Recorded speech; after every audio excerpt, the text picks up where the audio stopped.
విజయనగరం జిల్లా రాజం నియోజకవర్గంలో ఇటీవలే కూటమి ప్రభుత్వం నామినేటెడ్ పదవుల్లో విడుదల చేసిన జాబితాలో నియోజకవర్గంలో కీలక వ్యక్తి కోళ్ల అప్పలనాయుడికి నామినేటెడ్ పదవి రాకపోవడంతో నియోజకవర్గంలో ఉన్న బీసీలందరూ ఓ ఫంక్షన్ హాల్లో సమావేశమయ్యారు.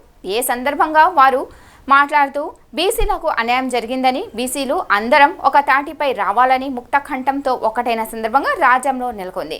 రాజంలో బీసీ నాయకులు గత 40 ఏళ్లుగా తెలుగుదేశం పార్టీ కోసం అహర్నిశలు కష్టపడి పార్టీ బలోపేతానికి కష్టపడిన వ్యక్తిని ఈరోజు పార్టీ గుర్తించకపోవడం అమానుషమని తెలుగుదేశం పార్టీ కార్యకర్తలు మీడియా ముందు వెల్లడించారు.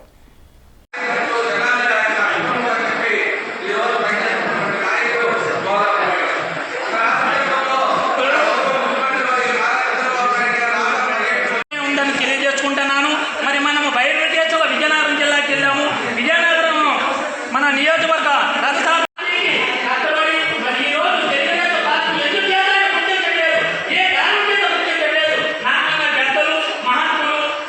నియోజకవర్గంలో భాగంగా సత్తకవటి మండల క్లస్టర్ ఇన్ఛార్జ్ అయినటువంటి మొయ్యి నారాయణప్పుడు సిరిపురం గ్రామస్తుడు నేను. అయితే ఈరోజు ఈవేళ ఇక్కడ రాజం నియోజకవర్గ స్థాయిలో బీసీ కులాలు అలాగే ఓసీ సంబంధించినటువంటి కులాలతో ఒక సమావేశాన్ని ఏర్పాటు చేయడం జరిగింది.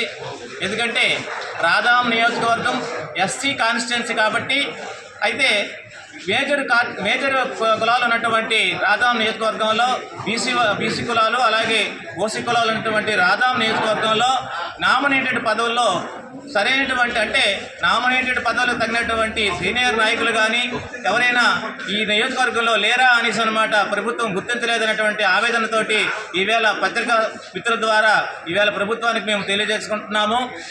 అలాగే తర్వాత ఈ రాజం నియోజకవర్గంలో ముఖ్యమైనటువంటి సీనియర్ మోస్ట్ నాయకుడైనటువంటి 37 సంవత్సరాలు తెలుగుదేశం పార్టీ తరఫున తన భుజస్కంధాలపై తెలుగుదేశం జెండా మోసుకొని భుజాలు అరిగిపోతూ అన్నమాట ఈవేళ తన ఆరోగ్యం బాగలేకపోయినా సరే పార్టీ కోసం అహర్నిశలో కృషి చేస్తున్నటువంటి కొల్ల అప్పలనాయుడు గారిని సముచిత స్థానాన్ని ఇవ్వలేదన్నటువంటి ఆవేదనతో ఈవేళ బీసీ కులాల తరఫున ఈవేళ అన్నమాట పత్రికా సాధన ద్వారా అలాగే మన రాజం నియోజకవర్గ ఎమ్మెల్యే గారి ద్వారా మరి ప్రభుత్వం దృష్టిలో అలాగే పార్టీ దృష్టిలో మరి విన్నవించుకోవాలనే ఉద్దేశంతో ఈవేళ ఈ కార్యక్రమాన్ని ఏర్పాటు చేయడం జరిగింది.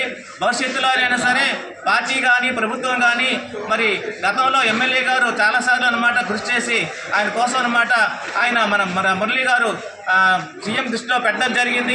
అయినప్పటికీ ప్రభుత్వం కానీ మరి సీఎం గారు కానీ గుర్తించలేదన్నటువంటి ఆవేదన మాకు కార్యకర్తలందరిలో కూడా అన్ని కులాల్లో కూడా ఉంది. కాబట్టి భవిష్యత్తులో అయినా సరే మరి కొల్లప్పలేడు గారిని సముచిత స్థానాన్ని ఇచ్చారన్నమాట ప్రభుత్వం ఏమో గుర్తిస్తుందనే మరి ఉద్దేశంతో మేమందరం కూడా మీ ద్వారా మరి ఎమ్మెల్యే గారి ద్వారా ప్రభుత్వం దృష్టిలో ఉంచాలనేటువంటి కోరుకుంటూ మీ అందరి ద్వారా తెలియజేసుకుంటున్నాం.